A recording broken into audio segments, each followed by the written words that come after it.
Okay, I'm angry.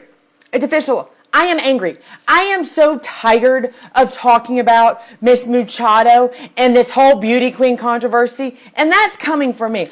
I am tired of it. If anybody cannot see the plot, the ploy of Hillary Clinton when she mentioned Miss Machado on Monday night, what she was really trying to do, and yet we continue to hear this, that Hillary Clinton is for women. And anybody that dares to bring up the truth about the women in Hillary Clinton's life, why, that's off limits. That's not right. She's here to defend women. What women has she defended? What has she done for women?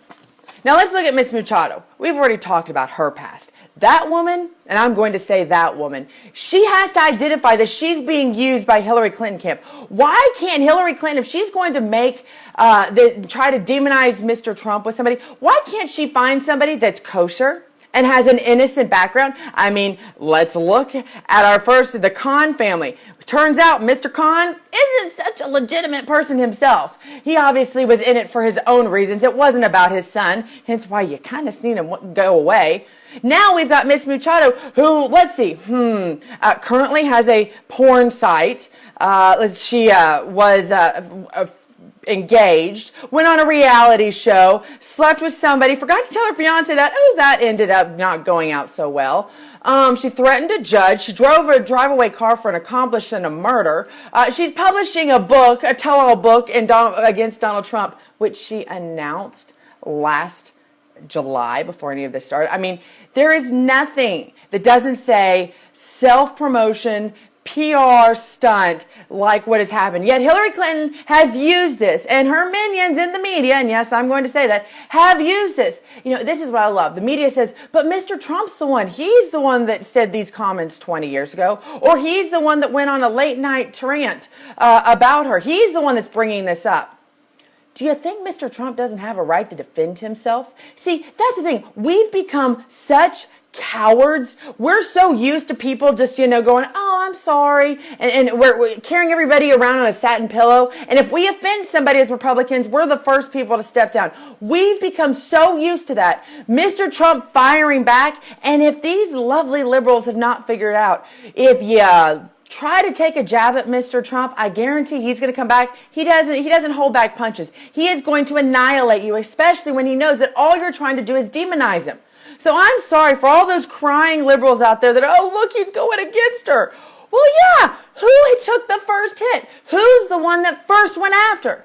Now, what I love about this is Hillary Clinton. I love that they're making her out to be just holier than thou, Virgin Mother Mary, that she's a perfect saint. In fact, I think I'm going to start calling her Saint Hillary. She's Saint Hillary because, if you listen to everybody talk about her, she's done nothing wrong. She's purely the victim. Give me a break. Let's talk about Saint Hillary. Now, I understand.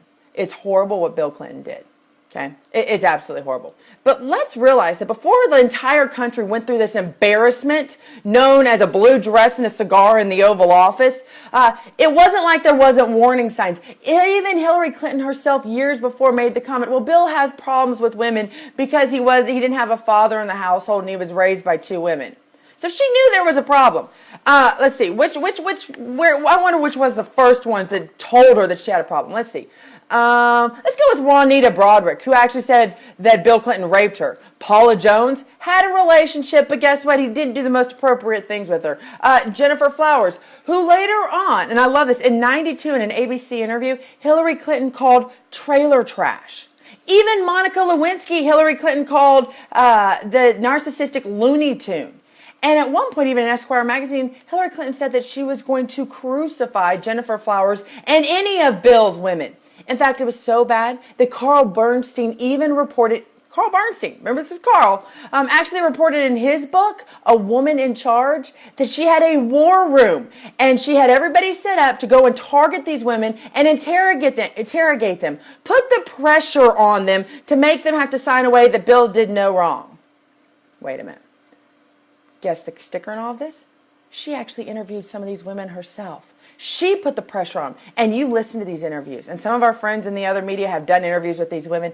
These women have been terrorized. They have been crucified. They have been demonized. They have been raked through the coals. I mean, no wonder. And yet the liberal media, have you heard in these recent years of all the interviews, well, some of the interviews that Hillary has done, have you heard one of them ask, Hillary, did you ever talk to Jennifer Flowers, Juanita Broaddrick?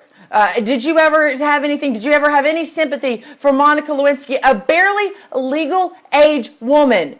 That, by the way, if you knew your husband had a problem numerous times, not just once, twice, I mean, we're up to like 16 prior to him becoming president. 16 different offenses of sexual harassment, rape, inappropriate relationships, 16 of them. Did you ever think maybe you don't want to put a 19-year-old intern in his office?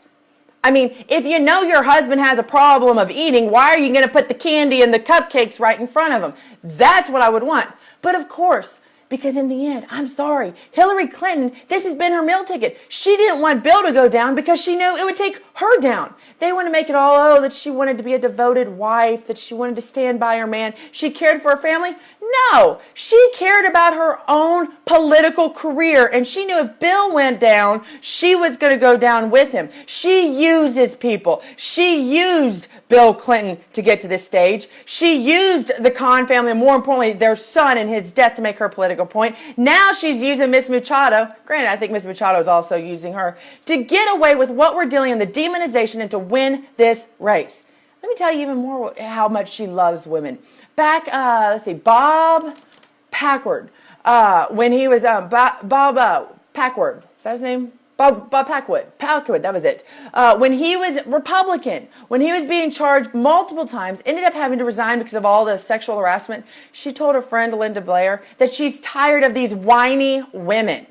She referred to women who said that they were sexually harassed by Bob, by a senator or a congressman, that she needed, because she needed him for his health care bill, that they were just whining women. Yeah, she really stands like she's going to stand up for us. You know, there's articles after articles, and we've got a bunch of them here on RightAlerts.com, talking about all of the women that she has not only not stood up for, but more importantly, she's helped drive the tractor over, backed it up, and drove it forward again. There is nothing this woman has done, and yet she goes on TV and says, we're going to stand with you. If you've been a victim of sexual harassment, if you've been a victim, we're with you. Really? Because you weren't with the women that your husband was notoriously, repeatedly going after.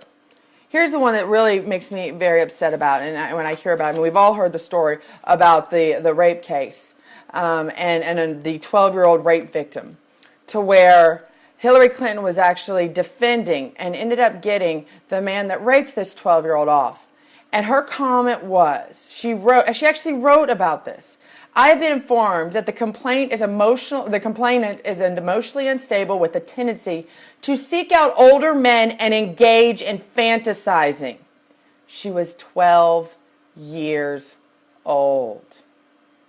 This is why Hillary Clinton is dangerous. They make her out to have a heart. She doesn't have one. Not if you can put up with what you're doing. Not if you know that your husband has a problem and yet you continuously allow that to happen just so not to rock the boat and let the world out there know. I just don't understand why Hillary Clinton did this. There's so many other issues right now that we need to be talking about if you want to talk in regards to women, but all Americans, but especially women. This week we had New Jersey, Tennessee, Blue Cross Blue Shield backed out. The Obamacare exchanges, 17 out of the 23 are now in bankruptcy or have failed. Women don't have health insurance. Those of us that were paying for it before, we're now on our third or fourth insurance if it wasn't just dropped last week when you got your notice. Women care about that issue. Women care that only 12% feel like they've saved enough, and that's all women. 12% have saved enough in order to pay for their retirement. 12%. This is why, as I watch Hillary Clinton, I watch her media minions try to continually demonize Mr. Trump for hating women. And if you watch the videos, if you've seen actually how he treated Miss Machado, who came to him and asked for help, you know what? It's a rough business. And when you get a job, when you're a beauty pageant, you accept that title. She got it over 99 other women. She knew what her role was going to be, and yet she still gained weight. And instead of taking away her title, Mr. Trump decided to help her at her request. And this is what you get. You know what? I don't blame, maybe, the tweets that he put out. He put him out 3 a.m. But let me just say this. He has a right to defend himself. And for far too long, we have turned the other cheeks as conservatives and Republicans. And Mr. Trump knows he's not going to go in there where these people think they can bully him around, say whatever they want about their family, question his family, considering the questions that even his daughter Ivanka has gotten over Chelsea, and allow this to happen anymore. Of course not. So for those of you out there that are starting to say, well, maybe he doesn't like women. No. Mr. Trump has done a lot more for women. And if you ask any of these 17 women that Hillary Clinton absolutely demonized, absolutely destroyed their lives, I guarantee they would tell you the same thing. Hillary Clinton is not for women. She's not standing for us. And you know what? She's not standing for women. She's not standing for men. And she definitely, as she has proven, will not stand for America. Happy Saturday, guys. Thank God football's on. It is... I'm Scotty Hughes right here with Right Alerts. Going to be a busy couple of days here getting ready to go. I'm going to go to Farmville for the vice presidential debate. But I wanted to get my thoughts to you guys. We're going to continue this same argument about who is actually standing up for women. And for some reason, I do not understand why those in the liberal press are continuing to allow this. Oh, wait a minute, I know why. Because they know if Donald Trump gets in, more than likely, they won't have any access. It's not like they get access now anyways. I think they're really scared. We are in 38 days and counting, and it's going to continue to get worse. Have a great Saturday, folks. Scotty Hughes, RightAlerts.com. Talk to you later.